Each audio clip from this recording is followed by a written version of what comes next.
Assalamualaikum warahmatullahi wabarakatuh. And my name is Muhammad Aika bin Nazruddin. Okay, today we are going to discuss about safety and workplace hazard. So before we continue, what is safety and workplace hazard? Safety is and workplace hazard is a type of study that to ensure the employee are working in the specific conditions that are free from hazard and danger. Okay, so why is it important? It is both moral and ethical responsibilities for the employer to ensure its workers are working in the safe environment. So, in this presentation, we will be looking at the OSHA regulation. Yeah. Hi, my name is Muhammad Yazid bin Kamarul Rahman. So, next is what is OSHA? Today I will explaining OSHA, which is a stand for the Occupational Safety and Health Act. It's a US law that help keep workers safe at their jobs. So, Occupational Safety and Health Act, which is this law was passed in 1970 to protect workers in the United States, is a main goal to prevent injury, illness, and death in the workplace. So, the purpose of OSHA, which is OSHA makes sure that all workers have a safe and healthy place to work. It does this by setting clear safety rules and making sure companies follow them. Next is who is a cover. OSHA cover most private sector worker, which is also protect state and local government worker in state with OSHA approved safety plan. However, it does not cover self-employed people or family members working on farm. So how is OSHA enforces? Which is OSHA inspector and are responsible for checking if workplace are safe. They can visit a job site, give out fine, and make companies fix any safety problem they find. So in short, OSHA help make sure that workers go home safe every day by creating and enforcing safety standard at work. Next is the OSHA coverage and standard. Who is covered by OSHA? OSHA protect worker in different group, which is it cover private sector worker, basically people working in most industry. It also covers state and local government worker, but only if the state has a OSHA approved plan. However, OSHA does not cover self-employed individual or certain farm worker. The key OSHA standard. Now let's talk about the safety standard OSHA set for the workplace. First is the workplace safety. This means keeping the facility safe and reducing risk. Second is the machinery and equipment must be installed, used and maintained properly. Third is the hazardous material must be labeled and handled safely. Fourth is the worker must be provided with personal protective equipment (PPE) like glove, helmet or goggle. OSHA also require first aid and emergency plans like fire exit and medical response. And lastly is a worker must be training to understand hazard and how to stay safe. So next is the employer responsibility. Employer have a big role in making sure the workplace is safe. They must understand and follow OSHA rules. They need to provide safety training and take action to prevent accident. Most importantly, they must provide and enforce the use of PPE. Hi, Assalamualaikum. My name is Haziq Iqbal bin Alan. Today I will present about OSHA enforce safety regulation in the workplace. First, OSHA has the authority to carry out unannounced inspection. This inspection can happen at any reasonable time, day or night, depending on the situation. An OSHA officer can enter the workplace, check machinery, equipment and materials, even interview employee or managers on site. After an inspection, OSHA may issue what called a citation. This outlines any safety violation that were found. Employers are required to post the citation near the area of the violation for at least 3 days or until the issue is resolved. There are 3 types of violation. The first one, other than serious violation, these are safety issues that don't directly lead to serious harm but still affect workplace health. Second is serious violation. This issue when there are real risks of death or serious physical harm and the employer should have known about it. And the most severe is willful violation, which means the employers either intentionally ignore the law or act with a clear eye difference. And the most severe is a willful violation, which means the employers either intentionally ignore the law or act with clear indifference to worker safety. Finally, penalties depend on how severe the violation is and wherever the company has history or similar issue. OSHA can impose heavy fines and it is serious case take a legal action, but the ultimate goal is not punishment, it's a prevention. Once the violation is cited, employees are expected to take immediate corrective action to protect their workers.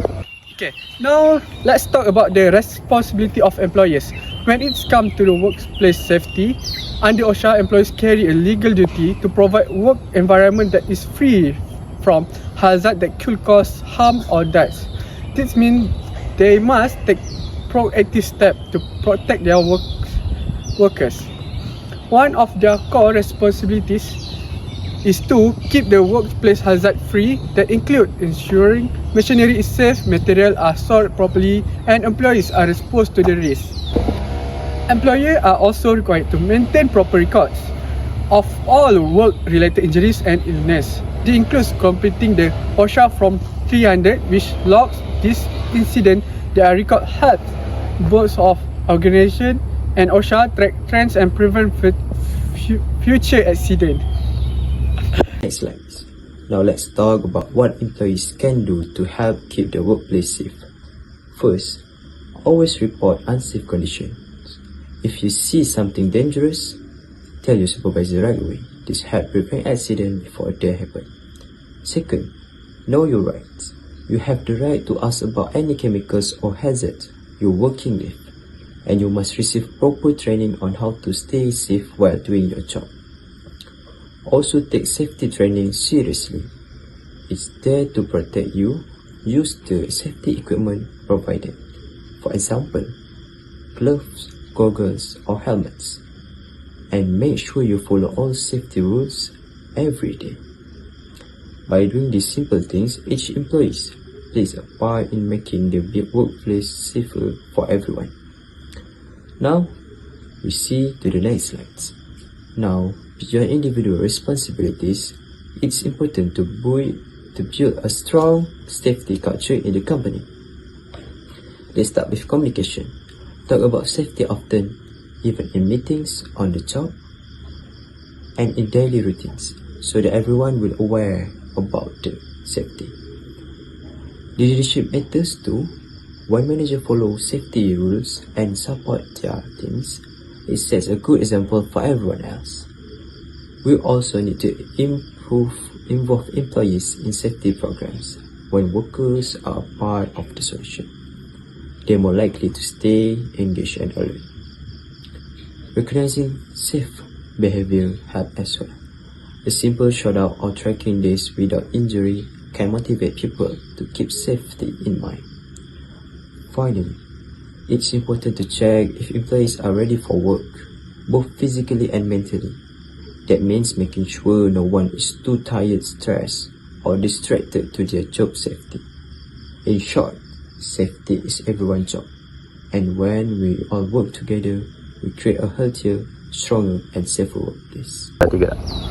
So every employer must take note and record every single incidents and injuries that happen in the workplace.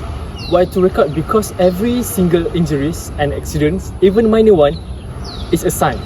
So what to record? First thing first is fatality. Fatality is a serious injury that lead to death. Second is work-related illness. That is maybe hearing loss or maybe vision loss. And third is days of work or days off job. Okay, so there are three basic forms that an employer must need to fill.